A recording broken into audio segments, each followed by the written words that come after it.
आज आपण जो पदार्थ करणार आहोत तो खूप जुना पदार्थ आहे, पण विस्मरणात गेलेला आहे. तर आपण करतोय टाच्याची चपाती. आपण सुरुवात करूया.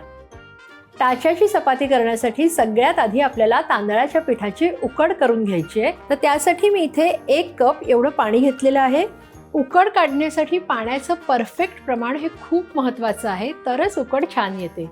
आणि त्याचप्रमाणे आपल्या जीवनात सुद्धा पाण्याचं खूप महत्त्व आहे. पाण्यावरून आठवलं, राजश्री एंटरटेनमेंटचा पाणी हा चित्रपट 18 ऑक्टोबरला सगळ्या चित्रपटगृहात रिलीज होतोय. त्याचा टीझर मी अगदी आत्ताच पाहिलाय. खूप सुंदर टीझर आहे. टीझर एवढा छान असेल तर चित्रपट किती छान असेल याची कल्पनाच केलेली बरी.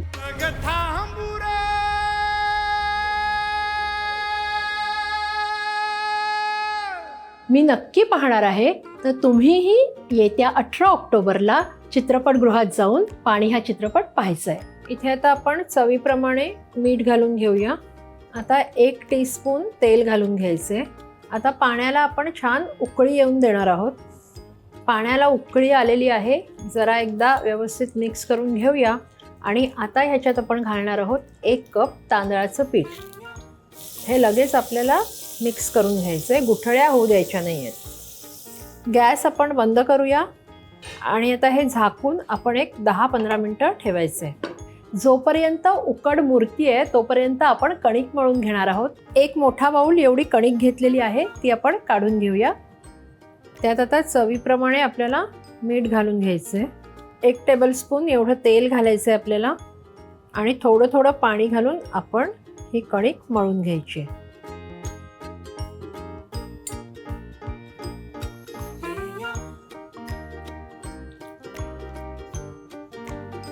आपला कणकेचा गोळा मळून झालेला आहे. आपली कणिक छान मळून झालेली आहे. आता 15 ते 20 मिनिटासाठी आपण ती बाजूला ठेवणार आहोत. आणि तोपर्यंत आपण काय करायचं आहे की आपण ही जी उकड काढली होती ती आता आपण छान मळून घ्यायची आहे. ही जी उकड आहे आता ती कोमट झालेली आहे.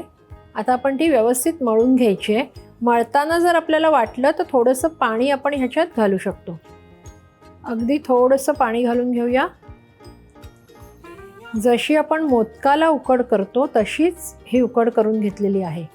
हा गोळा छान झालेला आहे. आता थोडंसं तेल घालून आपण पुन्हा मळून घेऊया.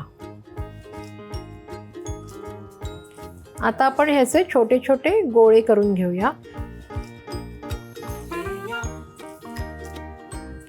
आपले उकडीचे सगळे गोळे करून तयार आहेत. फक्त एक लक्षात ठेवायचं आहे की हे झाकून ठेवायचे आहेत आपल्याला.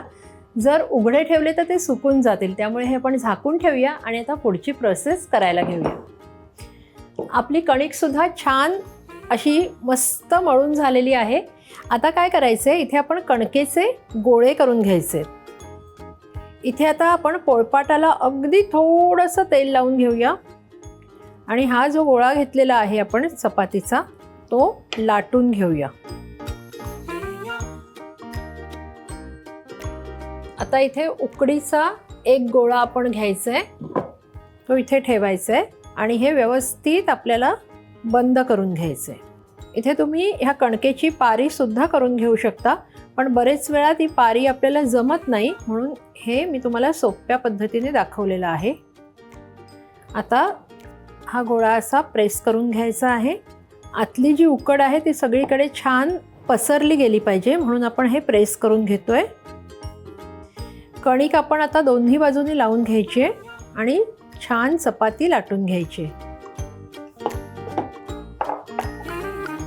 तुम्ही बघू शकता कुठूनही ही चपाती फाटलेली नाही आहे.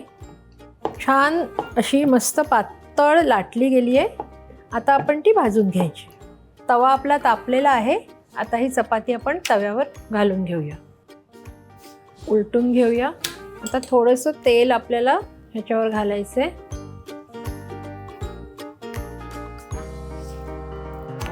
बघू शकता छान अशी फुगते आपली चपाती. दोन्ही बाजूनी आपल्याला छान खरपूस अशी भाजून घ्यायची. काढून घेऊया.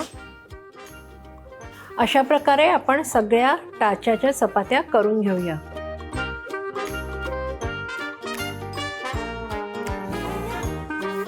अशा प्रकारे ह्या आपल्या टाच्याच्या चपात्या तयार आहेत. तुम्ही नक्की घरी करून बघा कशा झाल्यात ते आम्हाला कळवा आणि अशा छान छान रेसिपीजसाठी रुचकर मेजवानीला लाईक, शेअर आणि सबस्क्राईब सुद्धा करा.